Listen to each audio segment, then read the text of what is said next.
Hello everybody and welcome to our Best of IFA 2010 Awards. And with me is Steve from carrypad.com, umpcportal.com and our partner meetmobility.com, our podcast. Welcome to the blog apartment for IFA. We get into it in terms of what's going to be our Best of IFA award for our product. And actually I think it's pretty easy to choose. It's going to be the easiest Best of Product award we've ever done. And that's the Samsung Galaxy Tab, of course.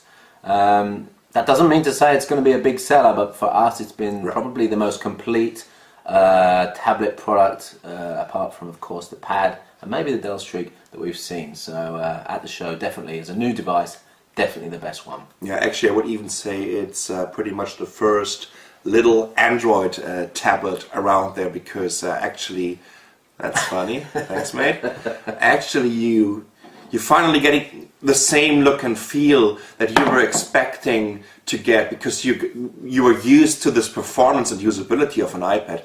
What Samsung did is got them close to it and maybe even ahead of it. Best product of IFA 2010 goes to the Samsung Galaxy Tab. Check out our hands-on video. Definitely.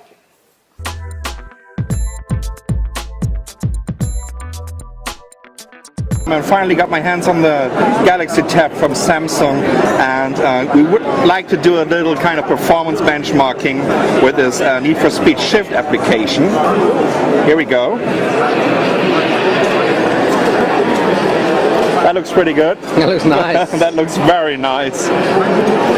Well, one thing I need to tell you is I think the screen is just brilliant. So this is very smooth, no frame drops at all, graphic looks very good, the accelerometer is very responsible. Responsible. I'm very responsible when I'm driving, even though that I had some drinks before. So don't drink and drive, just to let you know. Because you can tell by the result of my driving that this is not really helpful. Yeah, it looks very good. Absolutely. Right. So what's next? Do we have a runner-up? Yeah, let's talk about the best runner-up. Well, I think it's pretty clear for both of us again. That's almost clear. Are you going to say the ViewPad 7? Yeah. There you go. ViewPad 7 from ViewSonic.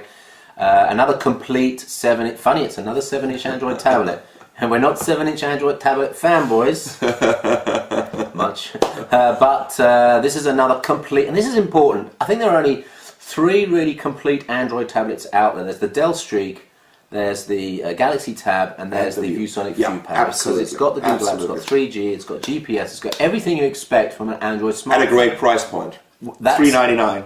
So the best runner-up of IFA 2010 goes to the ViewSonic 7-inch ViewPad. Check it out. Yeah.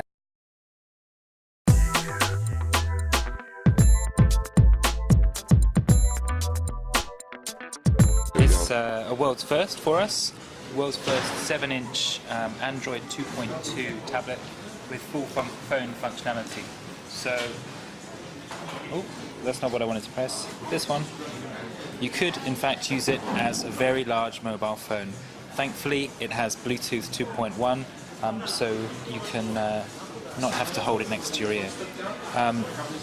Using that technology, we have a full-size SIM card slot in here, that one there, and next to it is a micro SD expansion slot, so up to 32 gig of memory through that. Also packed inside here, we have assisted GPS, so in terms of mapping, benefit of Android 2.2 is we can use pinch to zoom on this. It's running slightly slow because it's running off 3G as opposed to Wi-Fi connection as yet. It gives responsive, it's full capacitive touchscreen, so great user experience. Feedback on these capacitive buttons here as well. In terms of applications, we're going to be Google certified, so we've got full access to Android Marketplace, so 100,000 plus applications at the moment, including things like Fring, so you can make video calls around me for augmented reality, which of course you need to use the cameras for. So on the front we have a VGA front-facing camera, and on the back we have a 3 megapixel camera in there as well. So we should talk about the manufacturer of IFA. That's a pretty easy one. Which is too. also quite an easy one. Well, it changed a little bit from last year, because last year we gave our Best of IFA award to Medion, because they had a really new, great product portfolio, complete product portfolio.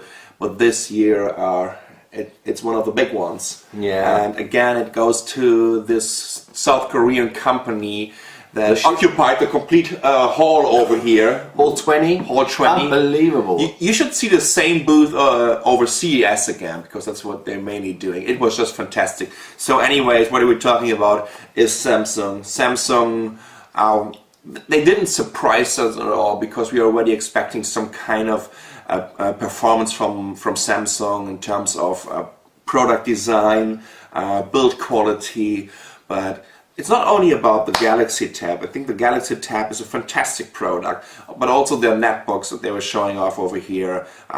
Samsung is all about build quality and design, and I really like that. Yeah, when I looked at, well, you tipped me on the N350, which is a 1 kilogram netbook, dual core, high-res screen, and they're even showing some LTE and WiMAX versions of it. They're really pushing forward 1 kilo dual core Atom netbook for between 400 and 450 euros is actually very interesting. So check out our Samsung N350 hands-on.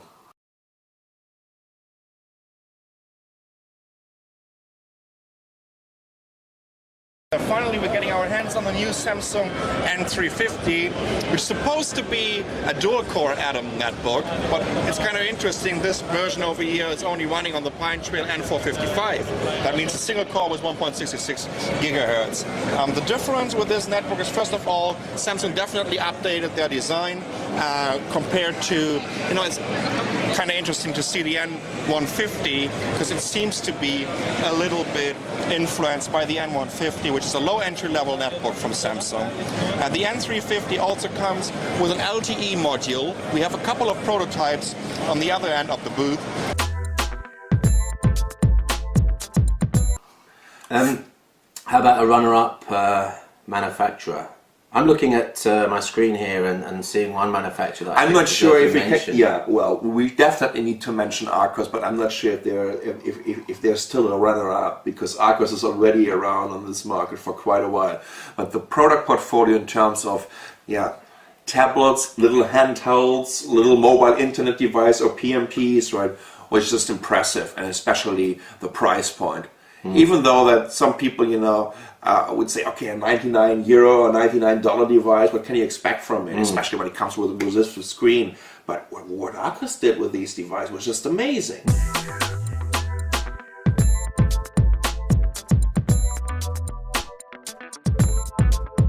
Coming to the final Arcos product over here, the Arcos 43 Internet tablet. That's actually a 4.3 inch. I think it's a resistive touchscreen. I'm not even sure if it's multi-touch. It's running Android 2.2 and comes with 8 or 16 gigabyte of flash memory and costs about €199. So I'm pretty sure that this is also around $199. Again, 1 gigahertz ARM Cortex A8, so the same CPU that we saw on the 7-inch and on the 10-inch, and that we also know from the Samsung Galaxy Tab.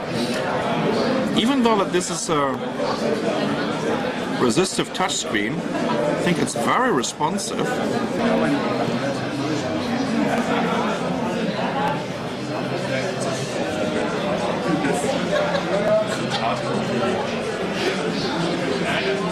So that's looking great. I mean, come on, it's a 1 gigahertz ARM Cortex A8 that you're getting.